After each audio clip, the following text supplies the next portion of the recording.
10 സഹാബിമാർക്ക് ആ സ്വർഗം കൊണ്ട് സന്തോഷ വാർത്ത പൂർണ്ണമായി അറിയിച്ചിട്ടുള്ളൂ, ഉറപ്പ് കൊടുത്തിട്ടുള്ളൂ. പിന്നെ ബാക്കിയുള്ള ചില സഹാബിമാരൊക്കെ യുദ്ധരംഗത്ത് എന്ത് ചെയ്തു? വളരെയധികം ഗൗരവത്തോടെ ഏറ്റുമുട്ടി ഇസ്ലാമിന് വേണ്ടി യുദ്ധം ചെയ്ത് ഇദ്ദേഹം ഷഹീദാണ്, ഇദ്ദേഹം സ്വർഗത്തിലാണെന്ന് സഹാബത്ത് പറഞ്ഞപ്പോൾ ഒരു വ്യക്തിയെ കുറിച്ച് റസൂലുള്ളാഹി പറഞ്ഞു, വൽ എങ്കിലും അദ്ദേഹം ഫിന്നാർ, നരകത്തിലാണ്. ചെറിയൊരു ടവൽ കഷ്ണത്തിന്റെ പേരിൽ.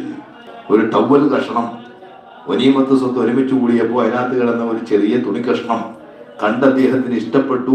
ആ ഗനീമത്ത് വീതം ചെയ്ത് അതിന്റെ അവകാശമായി കിട്ടുന്നതിന് മുമ്പ് അദ്ദേഹം അത് സ്വയം എടുത്തു.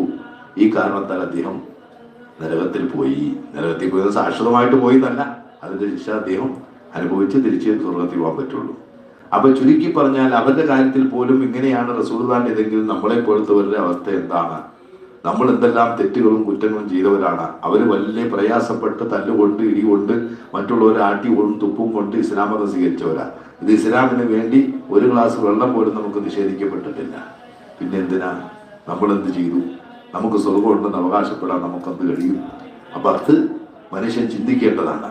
അവരിലേക്കൊന്നും ചേർത്ത് നോക്കിയാൽ നമ്മളൊന്നും ആരുമല്ല, ഒന്നും ചെയ്തിട്ടില്ല ഇസ്ലാമിന് വേണ്ടി.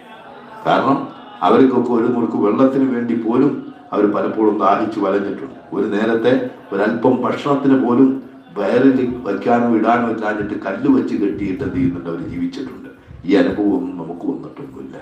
എന്നിട്ട് അവർ ചിലർക്ക് ഉണ്ടായ അനുഭവമാണ് ഈ പറഞ്ഞത്. അപ്പോൾ അങ്ങനെ ആയിട്ട് പോലും ചിലപ്പോൾ സ്വർഗത്തിൽ പ്രവേശിക്കാൻ ചില പ്രവർത്തനങ്ങൾ തടസ്സമാവുന്നു, ചില വാക്കുകൾ തടസ്സമാവുന്നു എന്നാണ് ഈ ഹദീസ് മനസ്സിലാക്കി തരുന്നത്. നബീനെ കണ്ടു, സഹാബിയാണ്, ഈ ഉമ്മത്തിൽ അവരുടെ അത്രയും സ്ഥാനമുള്ള ഒരൊറ്റ ആളുമില്ല. പക്ഷേ അങ്ങനെ ആയിട്ട് പോലും ചില വാക്കുകൾ അവരെ സ്വർഗപ്രവേശനത്തിൽ നിന്ന് തടയുന്നതായിട്ടാണ് ഈ ഹദീസ് മനസ്സിലാക്കി തരുന്നത്. സൂക്ഷിക്കണം.